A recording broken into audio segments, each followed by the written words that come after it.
Waheguru JIO.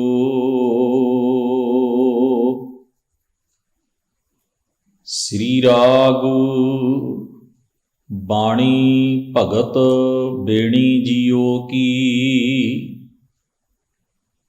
ਪਹਿਰਿਆਂ ਕੈ ਘਰ ਗਾਵਣਾ, ਇਕ ਓੰਕਾਰ ਸਤਿਗੁਰ ਪ੍ਰਸਾਦ। ਰੇ ਨਰ ਗਰਭ ਕੁੰਡਲ ਜਬ ਆਸ਼ਤ, ਉਰਧ ਧਿਆਨ ਲਿਵ ਲਾਗਾ। ਮਿਰਤਕ ਪਿੰਡ ਪਾਦ ਮਾਦ ਨਾ,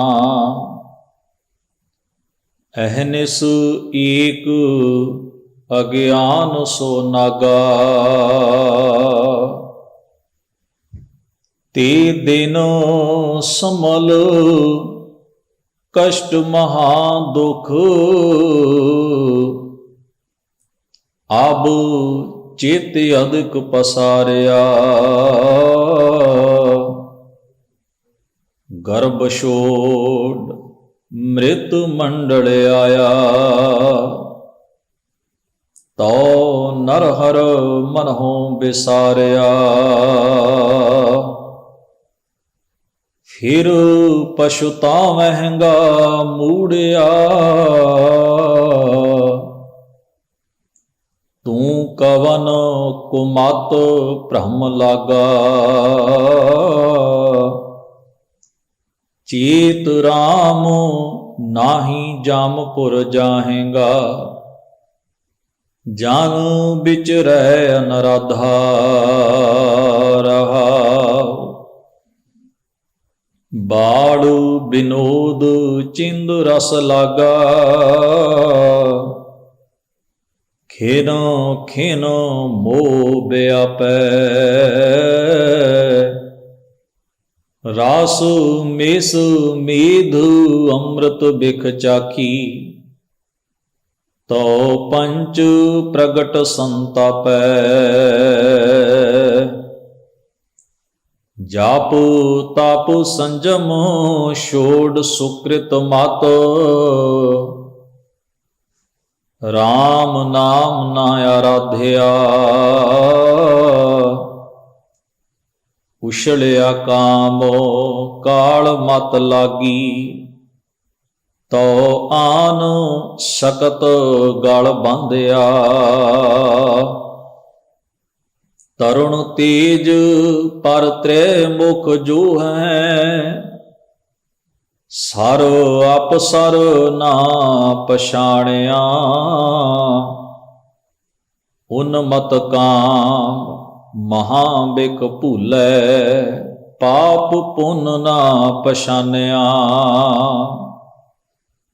ਸੁਤ ਸੰਪਤ ਦੇਖ ਇਹ ਮਨ ਗਰਬਿਆ, ਰਾਮ ਹਿਰਦੈ ਤੇ ਖੋਇਆ। ਅਵਰ ਮਰਤ ਮਾਇਆ ਮਨ ਤੋਲੇ, ਤੋ ਭਾਗ ਮੁਖ ਜਨਮ ਵਿਗੋਇਆ।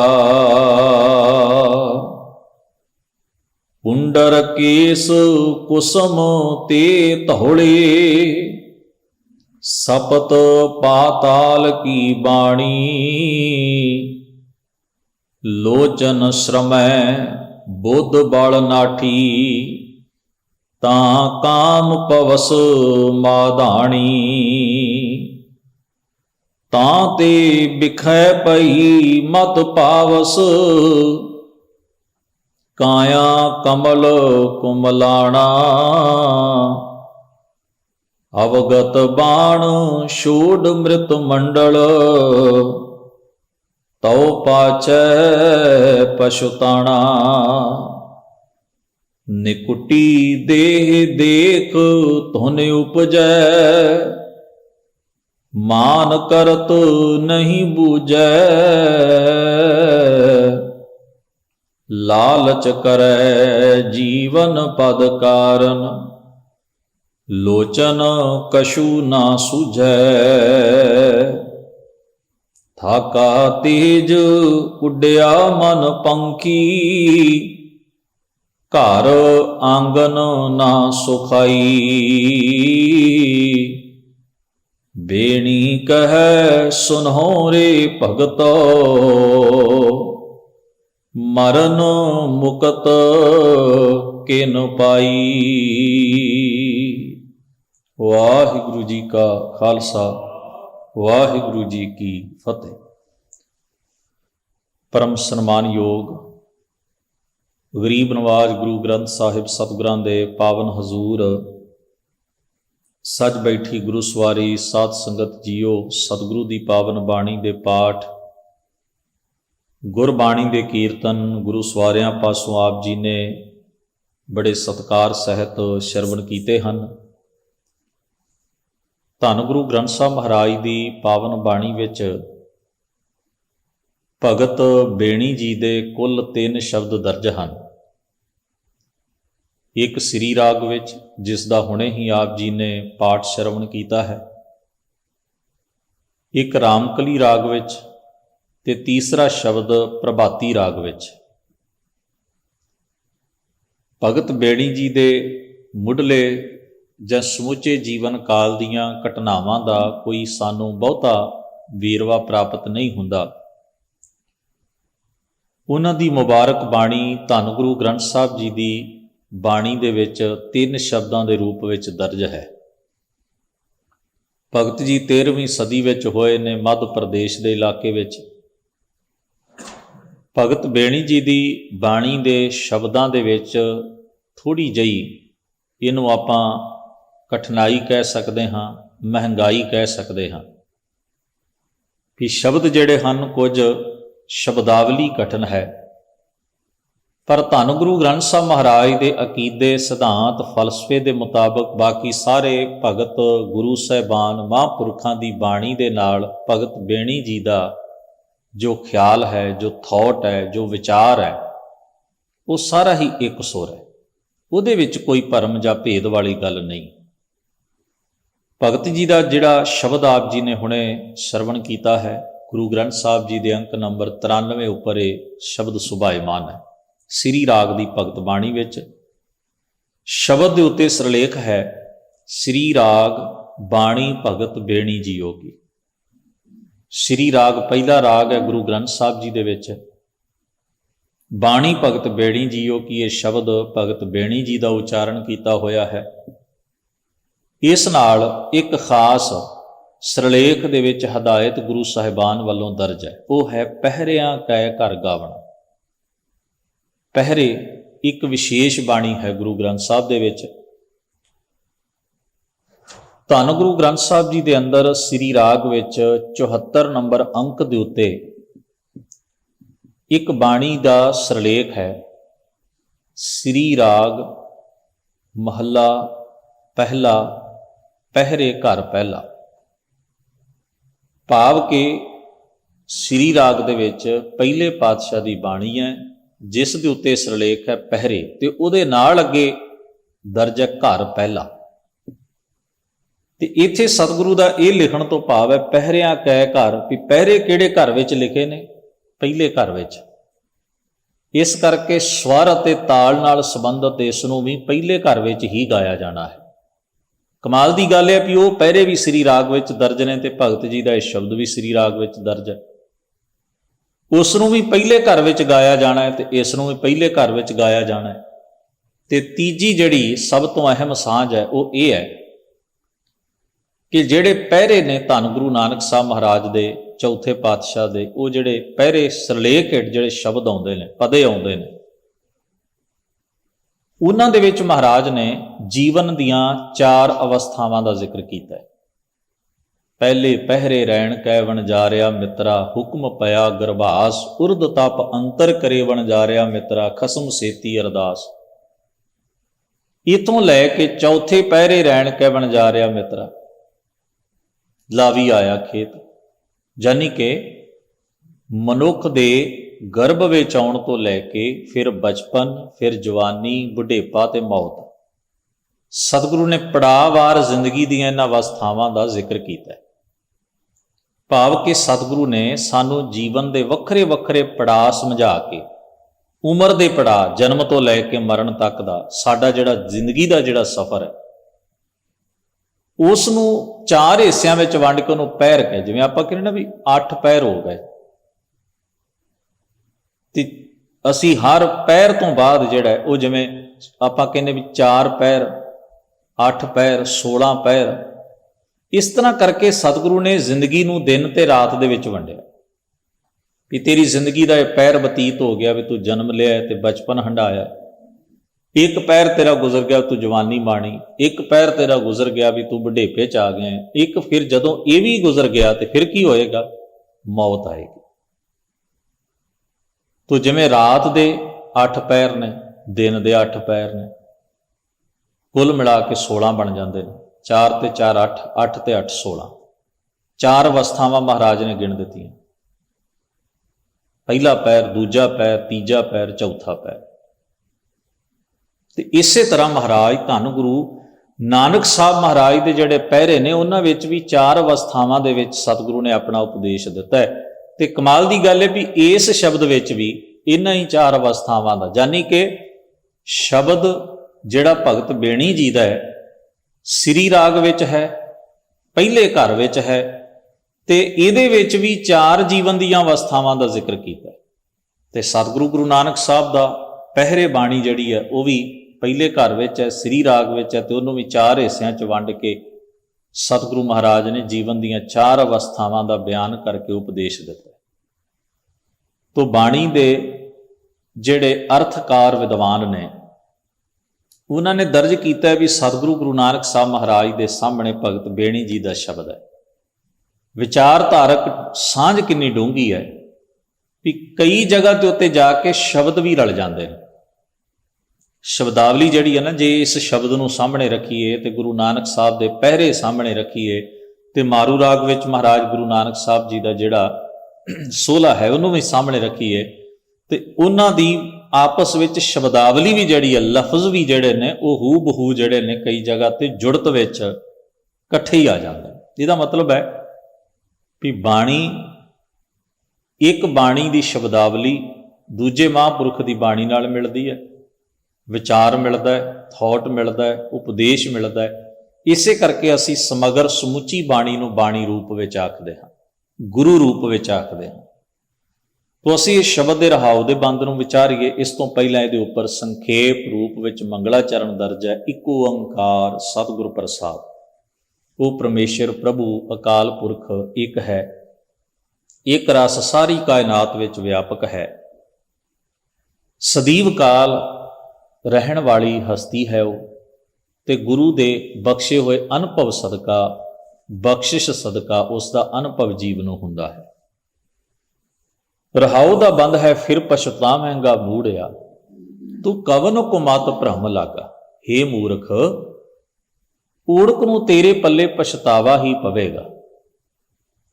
ਕਾਮ ਵਿੱਚ ਗ੍ਰਸਤ ਹੋ ਕੇ, ਹੰਕਾਰ ਵਿੱਚ ਗ੍ਰਸਤ ਹੋ ਕੇ, ਤੇ ਮੋਹ ਵਿੱਚ ਗ੍ਰਸਤ ਹੋ ਕੇ ਤੂੰ ਆਪਣੇ ਜੀਵਨ ਦਾ ਕੀਮਤੀ ਆਤਮਿਕ ਸਰਮਾਇਆ, ਮਨ ਦਾ ਸਕੂਨ, ਜ਼ਿੰਦਗੀ ਦਾ ਆਨੰਦ ਤੇ ਸਹਿਜ ਗਵਾਈ ਜਾ ਰਿਹਾ। ਤੇ ਜਦੋਂ ਤੇਰੇ ਕੋਲੋਂ ਅਸਲ ਜ਼ਿੰਦਗੀ ਦਾ ਆਨੰਦ, ਸੁੱਖ ਤੇ ਸਹਿਜ ਗਵਾਚ ਗਿਆ, ਗਵਾਚਣਾ ਕਿਹਦਾ ਕਰਕੇ, ਜਿਨ੍ਹਾਂ 3 ਪ੍ਰਮੁੱਖ ਗੱਲਾਂ ਦਾ ਜ਼ਿਕਰ ਬਾਣੀ 'ਚ ਕੀਤਾ, ਕਾਮ ਦਾ ਇਸ ਸ਼ਬਦ ਵਿੱਚ, ਹੰਕਾਰ ਦਾ ਤੇ ਮੋਹ ਦਾ, ਇਹ ਅਤੇ ਚੌਥਾ ਜ਼ਿਕਰ ਹੈ ਸਵਾਰਥ ਦਾ।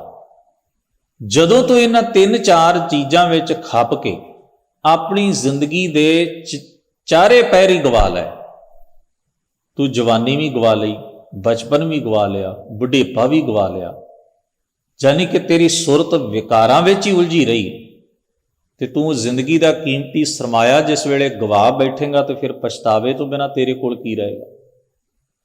ਜਿੱਥੇ ਮਨੁੱਖ ਆਪਣੇ ਹੱਥੀਂ ਆਪਣਾ ਨੁਕਸਾਨ ਕਰੇ, ਉੱਥੇ ਫਿਰ ਝੋਰਾ ਹੁੰਦਾ, ਪਛਤਾਵਾ ਹੁੰਦਾ ਵੀ ਮੈਂ ਜੇ ਸੰਭਲ ਜਾਂਦਾ, ਜੇ ਮੈਂ ਸੋਚ ਲੈਂਦਾ, ਜੇ ਮੈਂ ਇਵੇਂ ਨਾ ਕਰਦਾ। ਤੋ ਜਿਹੜੀ ਅਣਗਹਿਲੀ ਅਸੀਂ ਜਾਣਬੁੱਝ ਕੇ ਕਰਦੇ ਹਾਂ, ਜਿਹੜਾ ਪਾਪ ਅਸੀਂ ਜਾਣਬੁੱਝ ਕੇ ਕਰਦੇ ਹਾਂ, ਜਿਹੜਾ ਮਾੜਾ ਕਰਮ ਅਸੀਂ ਜਾਣਬੁੱਝ ਕੇ ਪਤਾ ਹੁੰਦਿਆਂ ਹੋਇਆਂ ਕਰਦੇ ਹਾਂ, ਨਹੀਂ ਸਾਂਭਦੇ ਵਕਤ ਨੂੰ, ਨਹੀਂ ਸਾਂਭਦੇ ਸਮੇਂ ਨੂੰ, ਉਦੋਂ ਅਸੀਂ ਆਪਣੀ ਮੱਤ ਤੋਂ ਕੰਮ ਨਾ ਲਈਏ, ਬੁੱਧ ਤੋਂ ਕੰਮ ਨਾ ਲਈਏ, ਖੁੰਝਾ ਬੈਠੀਏ ਸਮਾਂ, ਤਾਂ ਫਿਰ ਸਾਨੂੰ ਪਛਤਾਵਾ ਹੁੰਦਾ ਵੀ ਇਹ ਹੋਣਾ ਨਹੀਂ ਸੀ ਚਾਹੀਦਾ। ਤੋ ਗੁਰੂ ਪਾਤਸ਼ਾਹ ਜੀ ਨੂੰ ਕਹਿੰਦੇ ਨੇ, ਫਿਰ ਪਛਤਾਵੇਂਗਾ ਬੂੜਿਆ, ਓੜਕ ਨੂੰ ਫਿਰ ਤੂੰ ਹੇ ਮੂਰਖਾ ਪਛਤਾਵੇਂਗਾ, ਝੋਰਾ ਕਰੇਂਗਾ, ਤੂੰ ਕੰਮ ਨੂੰ ਕੁਮਤ ਭਰਮ ਲਾਗਾ। ਹੁਣ ਤੂੰ ਕਿਹੜੀ ਕੁਮੱਤੇ, ਭੈੜੀ ਮੱਤੇ ਲੱਗਾ ਹੋਇਆ। ਜੇ ਸੱਸੇ ਨਾਲ ਸ਼ਬਦ ਆਵੇ ਸੁਮਤ, ਤੇ ਇਹਦਾ ਮਤਲਬ ਹੈ ਚੰਗੀ ਮੱਤ। ਜੇ ਕੱਕੇ ਨਾਲ ਕੁਮਤ ਆਵੇ, ਦਾ ਮਤਲਬ ਹੈ ਭੈੜੀ ਮੱਤ, ਕੁਰਾਹੇ ਲੈ ਜਾਣ ਵਾਲੀ ਮੱਤ। ਤੂੰ ਕਿਹੜੀ ਭੈੜੀ ਮੱਤੇ, ਕਿਹੜੇ ਭੈੜੇ ਖਿਆਲ, ਕਿਹੜੇ ਭੈੜੇ ਵਿਚਾਰ ਦਾ ਬੱਝਾ ਹੋਇਆ ਹੈ। ਭਰਮ ਲੱਗਾ ਤੇ ਤੂੰ ਭਰਮ ਵਿੱਚ ਫਸ ਗਿਆ, ਭੈੜੀ ਮੱਤ ਕਰਕੇ ਤੂੰ ਭੁਲੇਖੇ ਵਿੱਚ। ਜਦੋਂ ਤੇਰੀ ਮੱਤ ਭੈੜੀ ਹੈ, ਸੋਚਣੀ ਭੈੜੀ ਹੈ, ਤੇ ਉਸ ਭੈੜੀ ਮੱਤ, ਭੈੜੀ ਸੋਚਣੀ ਦੇ ਕਾਰਨ ਤੂੰ ਭਰਮ ਵਿੱਚ ਭੁੱਲ ਗਿਆ। ਸਹੀ ਨੂੰ ਗਲਤ ਸਮਝਦਾ ਹੈ, ਗਲਤ ਨੂੰ ਸਹੀ ਸਮਝਦਾ ਹੈ, ਤੇ ਗਲਤ ਨੂੰ ਸਹੀ ਸਮਝ ਕੇ ਤੂੰ ਜੀਵਨ ਚ ਅਪਣਾਇਆ, ਤੇ ਸਹੀ ਦੀ ਤੈਨੂੰ ਪਛਾਣ ਨਹੀਂ, ਚੰਗੇ ਦੀ ਤੈਨੂੰ ਪਛਾਣ ਨਹੀਂ। ਉਹਨੂੰ ਹੀ ਬਾਣੀ ਚ ਕਹਿ, ਇਸੇ ਸ਼ਬਦ ਵਿੱਚ ਸਾਰ ਅਪਸਰ ਨਾ ਪਛਾਣੇ, ਵੀ ਚੰਗੇ ਮੰਦੇ ਦਾ ਤੈਨੂੰ ਗਿਆਨ ਨਹੀਂ। ਇਹੀ ਭਰਮ, ਵਿਵੇਕ ਦਾ ਨਾ ਹੋਣਾ, ਪਰਖ ਬੁੱਧੀ ਦਾ ਨਾ ਹੋਣਾ ਹੀ ਮਨੁੱਖ ਨੂੰ ਭਰਮ ਵਿੱਚ ਪਾਉਂਦਾ। ਤੇ ਫਿਰ ਫਰਮਾਉਂਦੇ ਨੇ, ਚੇਤ ਰਾਮ ਸਰਵ ਵਿਆਪਕ। ਰਾਮ ਦਾ ਮਤਲਬ ਹੈ ਰਮਿਆ ਹੋਇਆ, ਸਰਵ ਵਿਆਪਕ ਪਰਮੇਸ਼ਰ ਨੂੰ ਚੇਤੇ ਚ ਰੱਖ, ਜੋ ਸਭਨਾ ਵਿੱਚ ਵਿਆਪਕ ਹੈ। ਉਸ ਨਿਰੰਕਾਰੀ ਜੋਤ ਨੂੰ, ਉਸ ਸਰਵ ਵਿਆਪੀ ਅਕਾਲ ਪੁਰਖ ਦੇ ਗੁਣਾਂ ਨੂੰ, ਹੁਕਮ ਨੂੰ, ਉਹਦੀ ਹੋਂਦ ਦੇ ਅਹਿਸਾਸ ਨੂੰ ਆਪਣੇ ਚਿੰਤਨ ਦਾ ਹਿੱਸਾ ਬਣਾ। ਜੇ ਨਹੀਂ ਕਰੇਗਾ ਤਾਂ ਕੀ ਹੋਏਗਾ? ਨਾ ਹੀ ਜੰਮਪੁਰ ਜਾਏਗਾ। ਫਿਰ ਵਿਸ਼ੇ ਵਿਕਾਰਾਂ ਦੇ ਸੰਗਲਾਂ ਵਿੱਚ, ਬੰਧਨਾਂ ਵਿੱਚ ਬੱਝਾ ਹੋਇਆ ਆਤਮਿਕ ਮੌਤ ਦੀ ਗ੍ਰਿਫਤ ਵਿੱਚ ਜਾ ਪਾਏਗਾ। ਜੇ ਤੂੰ ਪਰਮੇਸ਼ਰ ਦਾ ਚਿੰਤਨ ਨਹੀਂ ਕਰੇਗਾ, ਤੂੰ ਉਹਨਾਂ ਗੁਣਾਂ ਦਾ ਤਿਆਗ ਕਰਕੇ ਅਵਗੁਣਾਂ ਵਿੱਚ ਵੱਜ ਜਾਏਗਾ, ਤਾਂ ਫਿਰ ਵਿਸ਼ੇ ਵਿਕਾਰਾਂ ਦਾ ਬੱਧਾ ਹੋਇਆ ਆਤਮਿਕ ਮੌਤ ਦੇ ਖੂਹ ਵਿੱਚ ਡਿੱਗ ਪੈਂਦਾ। ਜਾਨੀ ਕਿ ਮਾਨਸਿਕ ਆਤਮਿਕ ਤੌਰ ਉਤੇ ਚੰਗਿਆਈ ਵੱਲੋਂ, ਧਰਮ ਵੱਲੋਂ, ਸੱਚ ਵੱਲੋਂ, ਆਨੰਦ ਵੱਲੋਂ ਹਮੇਸ਼ਾ ਲਈ ਤੇਰਾ ਖਾਤਮਾ ਹੋ ਜਾਏ, ਤੂੰ ਜਮਾਂ ਦੀ ਪੂਰੀ ਵਿੱਚ ਡਿੱਗ ਜਾਏਗਾ। ਜਨ ਵਿਚਰੈ ਅਨਰਾਧਾ। ਇਸ ਕਰਕੇ ਤੇਰੀ ਹਾਲਤ ਇਹ ਹੈ, ਮਾਨੋ ਜਿਵੇਂ ਤੂੰ ਬੜਾ ਅਮੋੜ ਜਿਹਾ ਹੋ ਕੇ, ਅਮੋੜ ਦਾ ਮਤਲਬ ਹੁੰਦਾ ਵੀ ਜਿੱਥੇ ਲਚਕ ਨਾ ਹੋਵੇ। ਆਪਾਂ ਇੱਕ ਹੁੰਦੇ ਨਾ ਵੀ ਇੱਕ ਚੀਜ਼ ਮੁੜ ਜਾਂਦੀ ਹੈ, ਉਹਦੇ ਚ ਲਚਕ ਹੈ, ਉਹ ਇਸ ਪਾਸੇ ਵੀ ਜਾ ਸਕਦੀ, ਇਸ ਪਾਸੇ। ਇੱਕ ਹੈ ਅਮੋੜ। ਅਮੋੜ ਦਾ ਮਤਲਬ, ਅਨਰਾਧਾ ਦਾ ਮਤਲਬ ਹੈ ਅਮੋੜ, ਵੀ ਬਸ ਜਿਹੜੀ ਦਿਸ਼ਾ ਮਿੱਥ ਲਈ ਬੜੀ ਕਠੋਰਤਾ ਨਾਲ ਉਸੇ ਪਾਸੇ ਨੂੰ ਜਾਣਾ, ਸਟ੍ਰੇਟ, ਬਿਲਕੁਲ ਸਿੱਧਾ। ਇਹਦਾ ਭਾਵ ਹੈ ਵੀ ਤੂੰ ਅੰਦਰ ਵਿਕਾਰ ਇੰਨੇ ਪਕਾ ਲਏ ਨੇ, ਬੁਰਾਈਆਂ ਨੂੰ ਇੰਨਾ ਪਕਾ ਲਿਆ ਆਪਣੀ ਸੁਰਤ ਵਿੱਚ, ਵੀ ਤੂੰ ਹੁਣ ਚੰਗੇ ਪਾਸੇ ਮੁੜਦਾ ਹੀ ਨਹੀਂ, ਚੰਗੀ ਗੱਲ ਸੁਣਦਾ ਨਹੀਂ, ਚੰਗਾ ਵਿਚਾਰ ਪੜ੍ਹਦਾ ਨਹੀਂ, ਚੰਗੀ ਥਾਂ ਤੇ ਬਹਿੰਦਾ ਨਹੀਂ, ਚੰਗੇ ਖਿਆਲ ਤੇਰੇ ਅੰਦਰ ਫੁਰਨੇ ਆਉਣੋਂ ਹਟਦੇ ਜਾ ਰਹੇ ਨੇ, ਤੇ ਚੰਗੇ ਪਾਸੇ ਦੀ ਲਗਨ ਤੈਨੂੰ ਲੱਗਦੀ ਨਹੀਂ। ਇਹ ਅਮੋੜ ਸੁਭਾਅ, ਵੀ ਬੜੀ ਕਠੋਰਤਾ ਨਾਲ ਤੂੰ ਦ੍ਰਿੜ ਹੋਇਆ ਖੜਾ ਹੈ ਬੁਰਾਈ ਦੇ ਉੱਤੇ, ਵਿਕਾਰਾਂ ਦੇ ਉੱਤੇ। ਤੂੰ ਇਵੇਂ ਵਿਚਰ ਰਿਹਾ ਜੀਵਨ 'ਚ, ਪੋਸੀਬਿਲਿਟੀ ਯਾਨੀ ਕਿ ਸੰਭਾਵਨਾ ਹੀ ਖਤਮ ਕਰ ਬੈਠਾ ਹੈ ਤੂੰ, ਵੀ ਥੋੜਾ ਬਹੁਤ ਧਰਮ, ਸੱਚ, ਨੇਕੀ, ਚੰਗਿਆਈ, ਭਲਾ, ਗੁਣ, ਪਰਮੇਸ਼ਰ ਦੀ ਭਗਤੀ, ਇਹ ਖਿਆਲ ਤੇਰੇ ਅੰਦਰ ਪੈਦਾ ਹੋਵੇ। ਇਹ ਮਾੜੀ ਮੋਟੀ ਵੀ ਜਿਹੜੀ ਤੇਰੇ ਅੰਦਰ ਇਹ ਲਗਨ ਹੋਣੀ ਚਾਹੀਦੀ ਸੀ, ਇਹ ਮਾੜੀ ਮੋਟੀ ਵੀ ਹੁਣ ਉਪਜ ਨਹੀਂ ਰਹੀ, ਪੈਦਾ ਨਹੀਂ ਹੋ ਰਹੀ। ਤੋ ਅਸੀਂ ਇਸ ਸ਼ਬਦ ਨੂੰ ਆਰੰਭ ਤੋਂ ਵਿਚਾਰਨ ਦਾ ਯਤਨ ਕਰਦੇ ਹਾਂ। ਇਹ ਜਿਹੜੀ ਸਥਿਤੀ ਬਿਆਨ ਕੀਤੀ ਹੈ ਭਗਤ ਜੀ ਨੇ ਰਹਾਉ ਦੇ ਬੰਦ ਵਿੱਚ, ਵੀ ਤੂੰ ਅਮੋੜ ਹੋ ਕੇ ਵਿਚਰਦਾ, ਕਠੋਰ ਹੋ ਕੇ ਵਿਚਰਦਾ, ਤੇਰੇ ਅੰਦਰ ਦੀਆਂ ਸੰਭਾਵਨਾਵਾਂ ਮੁੱਕਦੀਆਂ ਜਾ ਰਹੀਆਂ ਨੇ ਹੌਲੀ ਹੌਲੀ ਹੌਲੀ ਹੌਲੀ। ਇਹ ਗੱਲ ਬੜੀ ਕੀਮਤੀ ਹੈ, ਸ਼ਬਦ ਲੰਮੇਰਾ। ਆਪਾਂ ਸੰਖੇਪ ਵਿੱਚ ਹੀ ਥੋੜੀ ਜਿਹੀ ਇਸ ਦੀ ਅੱਜ ਚਰਚਾ ਕਰਾਂਗੇ, ਫਿਰ ਕੱਲ ਦੇ ਦੀਵਾਨ ਵਿੱਚ ਕਰਾਂਗੇ ਵੀ ਇਹ ਅਮੋੜ ਅਵਸਥਾ ਕੀ ਹੈ। ਇਸ ਨੂੰ ਥੋੜਾ ਜਿਹਾ ਸਮਝੀਏ। ਭਗਤ ਕਬੀਰ ਸਾਹਿਬ ਜੀ ਨੇ ਇੱਕ ਬਚਨ ਕਿਹਾ, ਮਾਤਾ ਭੈਸਾ ਅਮੋਹਾ ਜਾਏ, ਕੁੱਦ ਕੁੱਦ ਚਰੈ ਰਸਾਤਲ ਪਾਏ। ਮਾਤਾ ਦਾ ਮਤਲਬ ਹੁੰਦਾ ਮਸਤਿਆ, ਹੰਕਾਰ ਹੈ, ਜ਼ੋਰ ਦੇ ਵਿੱਚ ਮੁਬਤਲਾ। ਭੈਂਸਾ ਦਾ ਮਤਲਬ ਆਪਾਂ ਸਾਰੇ ਸਮਝਦੇ ਹਾਂ, ਝੋਟਾ। ਹੁਣ ਕਿੰਨੀ ਤਾਕਤ ਵੱਡੀ ਦੇਈ ਹੈ ਉਹਦੀ, ਤੇ ਕਿੰਨੀ ਤਾਕਤ ਹੈ। ਤੇ ਆਪਾਂ ਕਈ ਵਾਰ ਵੇਖਿਆ, ਉਹ ਜੇ ਆਪਣਾ ਮੱਥਾ ਲਾ ਲਵੇ ਕੰਧ ਨੂੰ ਤੇ ਕੰਧਾਂ ਢਾਉਣ ਲੱਗ ਜਾਂਦਾ, ਰੁੱਖ ਨੂੰ ਲਾ ਲਵੇ ਤੇ ਰੁੱਖ ਨੂੰ ਛਿੱਲਦਾ ਰਹਿੰਦਾ, ਉਹਦੇ ਨਾਲ ਟੱਕਰਾਂ ਮਾਰੀ ਜਾਂਦਾ। ਹੁਣ ਉਹ ਜਿਹੜਾ ਉਹਦਾ ਜ਼ੋਰ ਹੈ ਉਹ ਇੱਕੇ ਥਾਂ ਤੇ ਲੱਗੀ ਜਾ ਰਿਹਾ, ਕੰਧ ਨੂੰ ਟੱਕਰਾਂ ਮਾਰਦਾ ਤੇ ਮਾਰੀ ਤੁਰਿਆ ਜਾ ਰਿਹਾ। ਕਦੇ ਦੋ ਝੋਟਿਆਂ ਨੂੰ ਘੁਲਦਿਆਂ ਵੇਖੋ, ਮਰਨ ਤੱਕ ਦੀ ਨੌਬਤ ਆ ਜਾਂਦੀ ਹੈ, ਸਿੰਘਾਂ 'ਚ ਸਿੰਘ ਫਸਾ ਲੈਂਦੇ ਨੇ, ਇੱਕ ਦੂਜੇ ਨਾਲ ਟੱਕਰਾਂ ਮਾਰਦੇ ਨੇ, ਜ਼ੋਰ ਲਾਈ ਜਾਂਦੇ ਨੇ, ਲਾਈ ਜਾਂਦੇ ਨੇ। ਉਹਨੂੰ ਕਿਹਾ ਜਾਂਦਾ ਮਸਤਿਆ ਹੋਇਆ, ਖਰੂਦੀ, ਖਰੂਦ ਕਰਨ ਵਾਲਾ। ਖਰੂਦ ਕਰਨ ਵਾਲਾ ਤਾਕਤਵਰ, ਤਾਕਤ ਦੇ ਨਸ਼ੇ ਵਿੱਚ ਮਸਤਿਆ ਹੋਇਆ ਖਰੂਦੀ ਝੋਟੇ ਵਾਂਗ ਉਹ ਕੀ ਕਰਦਾ, ਫਸਲ 'ਚ ਜੇ ਵੜ ਗਿਆ ਤੇ ਫਸਲ ਨੂੰ ਤਬਾਹ ਕਰ ਦੇਣਾ ਹੈ, ਕੁਝ ਭੰਨ ਦੇਣੀ ਹੈ, ਕੁਝ ਖਾ ਲੈਣੀ ਹੈ, ਖਰਾਬ ਕਰਨੀ। ਉਹਦਾ ਮਤਲਬ ਢਿੱਡ ਭਰਨਾ ਘੱਟ ਤੇ ਖਰਾਬੀ ਕਰਨਾ ਜ਼ਿਆਦਾ, ਕਿਉਂਕਿ ਖਰੂਦ ਹੈ। ਖਰੂਦ ਦਾ ਮਤਲਬ ਵੀ ਖਰਾਬੀ ਕਰਨ ਵਾਲਾ। ਵੀ ਜਾਂ ਤਾਂ ਉਹ ਨਾ ਵੀ ਇੱਕ ਪਾਸਿਓਂ ਖਾ ਰਿਹਾ, ਵੀ ਇੱਥੋਂ ਖਾਧੇ ਉਸਨੇ ਥੋੜ੍ਹੀ ਜਿਹੀ ਫਸਲ ਖਾਧੀ, ਵੀ ਉਹਦਾ ਢਿੱਡ ਭਰ ਗਿਆ ਤੇ ਪਾਸੇ ਹੋ ਗਿਆ, ਨਹੀਂ, ਉਹਨੇ ਸਾਰੀ ਫਸਲ ਗਾਹ ਦੇਣੀ ਹੈ, ਵਿੱਚ ਤੁਰੇ ਫਿਰਨਾ ਹੈ, ਭੰਨ ਦੇਣੀ ਹੈ, ਖਰਾਬ ਕਰ ਦੇਣੀ ਹੈ, ਮਧੋਲ ਦੇਣੀ ਹੈ। ਉਹਨੂੰ ਕਿਹਾ ਜਾਂਦਾ ਵੀ ਖਰੂਦੀ ਪਸ਼ੂ, ਪਸ਼ੂ ਬਿਰਤੀ। ਹੁਣ ਭਗਤ ਕਬੀਰ ਸਾਹਿਬ ਕਹਿੰਦੇ ਮਾਤਾ ਭੈਸਾ ਅਮੋਹਾ, ਅਮੋਹਾ ਦਾ ਮਤਲਬ ਹੁੰਦਾ ਅਮੋੜ। ਉਹਨੂੰ ਡੰਡੇ ਮਾਰੀ ਜਾਓ, ਕੁੱਟੀ ਜਾਓ ਤੇ ਉਹ ਕਈ ਵਾਰ ਹਟਦਾ ਹੀ ਨਹੀਂ। ਚੋਟਾਂ ਸੱਟਾਂ ਖਾਣ ਦੇ ਬਾਵਜੂਦ ਵੀ ਉਹ ਆਪਣੇ ਖਰੂਦ ਵਿੱਚ ਪੂਰੀ ਤਰ੍ਹਾਂ ਮਸਤਿਆ ਹੋਇਆ ਆਪਣੇ ਜ਼ੋਰ ਵਿੱਚ ਖਰੂਦ ਕਰੀ ਜਾਂਦਾ। ਉਹਨੂੰ ਭਗਤ ਜੀ ਕਹਿੰਦੇ ਮਾਤਾ ਭੈਸਾ ਅਮੋਹਾ ਜਾਏ। ਕੁੱਦ ਦਾ ਛਾੜਾ ਮਾਰਦਾ, ਇੱਧਰ ਉੱਧਰ ਦੌੜਦਾ, ਚਰੈ, ਫਸਲ ਚਰ ਜਾਂਦਾ, ਰਸਾਤਲ ਪਾਏ,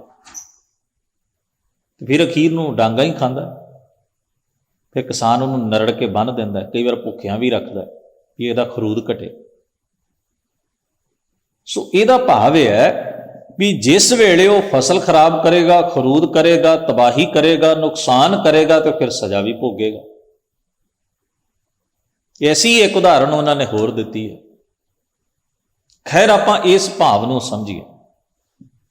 ਮਨ ਸਵਾਰਥ ਵਿੱਚ ਇੰਨਾ ਗਰਕ ਹੋ ਜਾਂਦਾ ਹੈ ਕਈ ਵਾਰ ਕਿ ਤਬਾਹੀ ਕਰ ਦਿੰਦਾ ਹੈ, ਆਪਣਿਆਂ ਨੂੰ ਲੁੱਟਦਾ ਹੈ, ਵਿਸ਼ਵਾਸਘਾਤ ਕਰਦਾ ਹੈ, ਦੂਜਿਆਂ ਦਾ ਨੁਕਸਾਨ ਕਰਦਾ ਹੈ, ਚੋਰੀ ਚਕਾਰੀ, ਠੱਗੀ, ਰਿਸ਼ਵਤਖੋਰੀ, ਬੇਈਮਾਨੀ, ਕੀ ਕੁਝ ਨਹੀਂ ਕਰਦਾ। ਕਾਹਦੇ ਲਈ? ਸਵਾਰਥ, ਲਾਲਚ, ਤ੍ਰਿਸ਼ਨਾ। ਹੰਕਾਰ ਵਿੱਚ ਕਿੰਨਾ ਖਰੂਦ ਕਰਦਾ ਹੈ, ਗਰੀਬ ਨੂੰ ਦਬਾਉਂਦਾ ਹੈ, ਦੂਜੇ ਦੀਆਂ ਲੱਤਾਂ ਖਿੱਚਦਾ ਹੈ, ਨੁਕਸਾਨ ਕਰਦਾ ਹੈ। ਹੰਕਾਰ ਵਿੱਚ ਦੂਜੇ ਨੂੰ ਜੀਣ ਨਹੀਂ ਰਹਿੰਦਾ, ਵਿਖਾਵੇ ਕਰਦਾ ਹੈ। ਇਸੇ ਤਰ੍ਹਾਂ ਕਾਮ ਵਿੱਚ ਕੀ ਕਰਦਾ ਹੈ, ਆਪਣਾ ਕਿਰਦਾਰ ਵੀ ਗਵਾਉਂਦਾ ਹੈ, ਦੂਜਿਆਂ ਤੇ ਮੈਲੀ ਨਜ਼ਰ ਰੱਖਦਾ ਹੈ, ਸਦਾਚਾਰ ਭੁੱਲ ਜਾਂਦਾ ਹੈ, ਇੱਜ਼ਤ ਆਬਰੂ ਦਾ ਅਦਬ ਨਹੀਂ ਕਰਦਾ। ਇਹ ਜਾਨੀ ਕਿ ਜੇ ਇੱਕ ਇੱਕ ਵਿਕਾਰ ਜਿਹੜਾ ਜੀ, ਇਹਦੀ ਆਪਾਂ ਇਸ ਤਰ੍ਹਾਂ ਵਿਆਖਿਆ, ਜੋ ਭਗਤ ਜੀ ਨੇ ਜਿਨ੍ਹਾਂ ਜਿਹੜੇ ਔਗਣਾਂ ਦਾ ਇੱਥੇ ਜ਼ਿਕਰ ਕਰਕੇ ਵਿਆਖਿਆ ਕੀਤੀ ਹੈ, ਜੇ ਉਹਨਾਂ ਦੀ ਆਪਾਂ ਕੱਲੇ ਕੱਲੇ ਦੀ ਐਵੇਂ ਵਿਆਖਿਆ ਕਰੀਏ ਤੇ ਇਹ ਹੈ ਅਮੋੜ ਜਿਹਾ, ਮਸਤਿਆ, ਖਰੂਦੀ।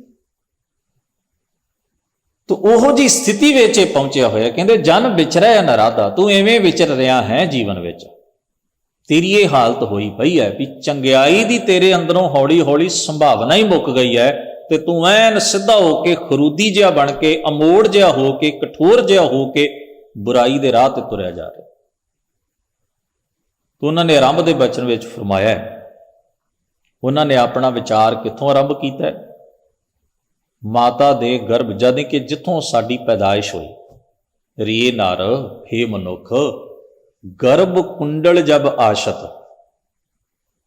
ਕੁੰਡਲ ਦਾ ਮਤਲਬ ਹੁੰਦਾ ਹੈ ਘੇਰਾ। ਕੁੰਡਲ ਆਪਾਂ ਘੇਰੇ ਨੂੰ ਕਹਿੰਦੇ ਹਾਂ। ਹੇ ਨਰ, ਮਾਂ ਦੇ ਗਰਭ ਦੇ ਘੇਰੇ ਵਿੱਚ ਜਦੋਂ ਤੇਰੀ ਪੈਦਾਇਸ਼ ਹੋਈ, ਪ੍ਰੋਸੀਡਿੰਗ ਹੋਈ, ਜਦੋਂ ਤੇਰੀ ਉਤਪਤੀ ਹੋਈ, ਜਿਸ ਨੂੰ ਬਾਣੀ ਨੇ ਕਿਹਾ ਮਾਂ ਕੀ ਰਕਤ ਪਿਤਾ ਬਿੰਦ ਤਾਰਾ, ਮੂਰਤ ਸੂਰਤ ਕਰ ਅਪਾਰ। ਜਦੋਂ ਤੂੰ ਸੈਂ, ਆਛਤ ਦਾ ਮਤਲਬ ਹੈ ਆਇਆ ਹੈ, ਜਦੋਂ ਤੇਰੀ ਉਤਪਤੀ ਪੈਦਾਇਸ਼ ਹੋਈ। ਰੇ ਨਰ ਗਰਭ ਕੁੰਡਲ ਜਬ ਆਸ਼ਤ, ਉਰਦ ਧਿਆਨ ਲਿਵ ਲਾਗਾ।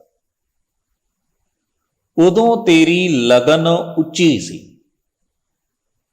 ਉਰਦ ਦਾ ਮਤਲਬ ਹੈ ਉੱਚੀ, ਧਿਆਨ ਦਾ ਮਤਲਬ ਹੈ ਲਗਨ, ਲਾਗਾ ਮਤਲਬ ਲੱਗਿਆ ਹੋਇਆ। ਉਦੋਂ ਤੇਰਾ ਧਿਆਨ ਉੱਚਾ ਲੱਗਿਆ ਹੋਇਆ ਸੀ, ਤੇਰੀ ਲਗਨ ਉੱਚੀ ਸੀ। ਭਾਵ ਇਹ ਕਿ ਉੱਚੀ ਲਗਨ ਕਿਵੇਂ ਹੋਈ, ਉੱਥੇ ਧਿਆਨ ਲੱਗਿਆ ਹੋਇਆ ਦਾ ਕੀ ਭਾਵ ਹੋਇਆ। ਅਗਲੀ ਪੰਕਤੀ 'ਚ ਇਹਨੂੰ ਡਿਫਾਈਨ ਕਰਦੇ, ਅਰਥ ਕਰਦੇ। ਕਹਿੰਦੇ ਨੇ ਮਿਰਤਕ ਪਿੰਡ, ਪਿੰਡ ਸਰੀਰ ਨੂੰ ਕਹਿੰਦੇ ਨੇ, ਮਿਰਤਕ ਮਿੱਟੀ ਨੂੰ ਕਹਿੰਦੇ ਨੇ। ਮਿੱਟੀ ਦਾ ਇਹ ਪੁਤਲਾ, ਯਾਨੀ ਕਿ ਪੰਜਾਂ ਤੱਤਾਂ ਦਾ ਹੱਡ ਮਾਸ ਦਾ ਜਿਹੜਾ ਸਰੀਰ ਦਾ ਪੁਤਲਾ ਹੈ। ਸਰੀਰ ਨੂੰ ਆਪਾਂ ਮਿੱਟੀ ਕਹਿੰਦੇ ਆ ਨਾ, ਸਰੀਰ ਦਾ ਇਹ ਮਿੱਟੀ ਦਾ ਪੁਤਲਾ ਜਿਹੜਾ ਹੈ, ਇਹਦੇ ਵਿੱਚ ਪਦ, ਪਦ ਦਾ ਮਤਲਬ ਹੁੰਦਾ ਹੈ ਆਪਣੀ ਹਸਤੀ ਦਾ ਹੰਕਾਰ ਹੋਣਾ। ਜਿਸ ਵੇਲੇ ਤੇਰੀ ਉਤਪਤੀ ਹੋਈ ਉਦੋਂ ਤੈਨੂੰ ਹੰਕਾਰ ਦਾ ਕੋਈ ਗਿਆਨ ਨਹੀਂ ਸੀ, ਕੋਈ ਗਰੂਰ ਨਹੀਂ ਸੀ ਵੀ ਮੈਂ ਇੱਕ ਬ੍ਰਾਹਮਣ ਜਾਤੀ ਨਾਲ ਸੰਬੰਧ ਰੱਖਦੀ ਮਾਂ ਦੇ ਪੇਟ ਵਿੱਚ ਹਾਂ, ਮੈਂ ਇੱਕ ਅਮੀਰ ਘਰ ਦੀ ਔਰਤ ਦੇ ਗਰਭ ਵਿੱਚ ਹਾਂ। ਉੱਥੇ ਤਾਂ ਕੁਝ ਨਹੀਂ ਸੀ, ਤਾਂ ਅਸੀਂ ਜਨਮ ਲੈਣ ਤੋਂ ਬਾਅਦ ਸਿੱਖਿਆ ਨਾ। ਉੱਥੇ ਸਾਡਾ ਸਰੀਰ ਦੀ ਉਤਪਤੀ ਹੋਈ, ਪਰਵਰਿਸ਼ ਹੋਈ, ਤਾਂ ਉੱਥੇ ਜਿਹੜਾ ਹੈ, ਉੱਥੇ ਉਦੋਂ ਸਾਡੀ ਸੁਰਤ ਜਿਹੜੀ ਸੀ, ਕਿਉਂਕਿ ਸੁਰਤ ਜਿਹੜੀ ਸੀ ਉਦੋਂ ਉਹਨੇ ਹੋਰ ਕੁਝ ਦੇ ਨਾਲ ਨਾਲ ਅਜੇ ਭਰਮ ਵੀ ਨਹੀਂ ਸੀ ਗ੍ਰਹਿਣ ਕੀਤਾ। ਉਸਨੇ ਇਹ ਸੰਸਾਰ ਦੀਆਂ ਬੁਰਾਈਆਂ ਦੀ ਪ੍ਰਭਾਵ ਵੀ ਨਹੀਂ ਸੀ ਗ੍ਰਹਿਣ ਕੀਤਾ। ਮਿਰਤਕ ਪਿੰਡ ਪਾਦ, ਦੂਜਾ ਹੈ ਮਾਦ ਤੇ ਨਾ। ਇਹਦਾ ਭਾਵ ਹੈ ਮਿਰਤਕ ਪਿੰਡ ਪਾਦ ਮਦ ਨਾ। ਨਾ ਪਦਵੀ ਹੋਂਦ ਦਾ ਹੰਕਾਰ ਹੈ, ਮਦ ਗਰੂਰ, ਨਾ ਗਰੂਰ ਹੈ ਕਿਸੇ ਚੀਜ਼ ਦਾ, ਮਸਤੀ ਹੈ ਕਿਸੇ ਚੀਜ਼ ਦੀ। ਅਹਨਿਸ ਏਕ, ਉੱਥੇ ਕੇਵਲ ਇੱਕ ਹੀ ਇੱਕ ਪਰਮੇਸ਼ਰ ਦਾ ਆਸਰਾ ਹੀ ਇੱਕ। ਵਾਹਿਗੁਰੂ ਦੇ ਹੁਕਮ ਵਿੱਚ ਹੀ ਅਸੀਂ ਪਲ ਰਹੇ ਸਾਂ। ਕੋਈ ਗਰੂਰ ਨਹੀਂ, ਕੋਈ ਖਰਾਬੀ ਨਹੀਂ, ਕੋਈ ਖਰੂਦ ਨਹੀਂ, ਕੋਈ ਪਾਪ ਦਾ ਪ੍ਰਭਾਵ ਨਹੀਂ। ਅਗਿਆਨ ਸੋ ਨਾਗਾ, ਉੱਥੇ ਅਗਿਆਨਤਾ ਦੀ ਵੀ ਹੋਂਦ ਸੀ। ਕਮਾਲ ਦੀ ਖੇਡ ਇਹ ਹੈ ਵੀ ਹੁਣ ਕੋਈ ਕਹੇਗਾ ਵੀ ਬੱਚੇ ਨੂੰ ਕੀ ਗਿਆਨ ਸੀ ਭਲਾ ਮਾਂ ਦੇ ਗਰਭ ਵਿੱਚ। ਭਗਤ ਜੀ ਇੱਥੇ ਕਹਿੰਦੇ ਨੇ ਉੱਥੇ ਅਗਿਆਨਤਾ ਦੀ ਹੋਂਦ। ਅਗਿਆਨ ਸੋ ਨਾਗਾ, ਨਹੀਂ ਥਾ, ਨਹੀਂ ਸੀ ਅਗਿਆਨ। ਇਹਦਾ ਭਾਵ ਹੈ ਗੁਰਬਾਣੀ ਨੇ ਕਿਸੇ ਚੀਜ਼ ਦੀ ਜਾਣਕਾਰੀ ਘੱਟ ਹੋਣ ਨੂੰ ਅਗਿਆਨ ਨਹੀਂ ਮੰਨਿਆ। ਚੇਤੇ 'ਚ ਰੱਖਿਓ, ਗੁਰਬਾਣੀ ਨੇ ਕਿਸੇ ਚੀਜ਼ ਦੀ ਜਾਣਕਾਰੀ ਘੱਟ ਹੋਵੇ ਇਸ ਨੂੰ ਅਗਿਆਨ ਨਹੀਂ ਮੰਨਿਆ। ਗੁਰਬਾਣੀ ਨੇ ਅਗਿਆਨ ਕਿਹਨੂੰ ਮੰਨਿਆ? ਆਪੇ ਦੀ ਬੇਖਬਰੀ ਨੂੰ, ਕਿ ਜੋ ਅਸੀਂ ਕਰ ਰਹੇ ਹੋਈਏ ਉਹ ਸਾਨੂੰ ਉਵੇਂ ਨਹੀਂ ਕਰਨਾ ਚਾਹੀਦਾ, ਫਿਰ ਵੀ ਅਸੀਂ ਕਰਦੇ ਹਾਂ, ਸਾਨੂੰ ਪਤਾ ਹੈ ਫਿਰ ਵੀ ਅਸੀਂ ਕਰਦੇ ਹਾਂ, ਉਹ ਅਗਿਆਨ।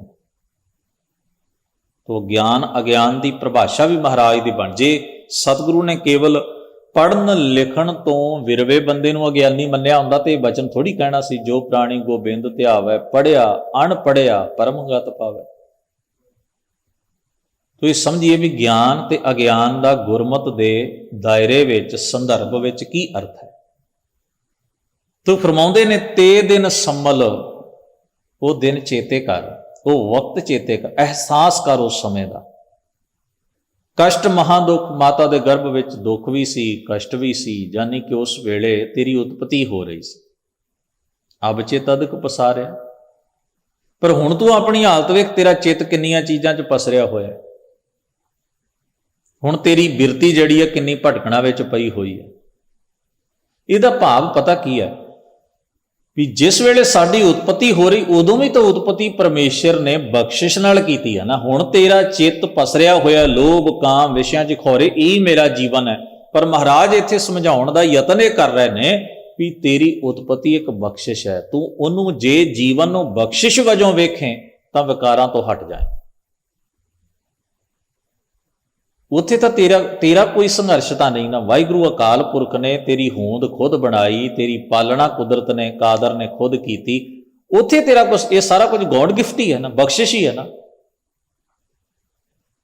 ਤੇ ਹੁਣ ਤੇਰੀ ਹਾਲਤ ਵੇਖ, ਅਬ ਚਿਤ ਅਦਕ ਪਸਾਰਿਆ।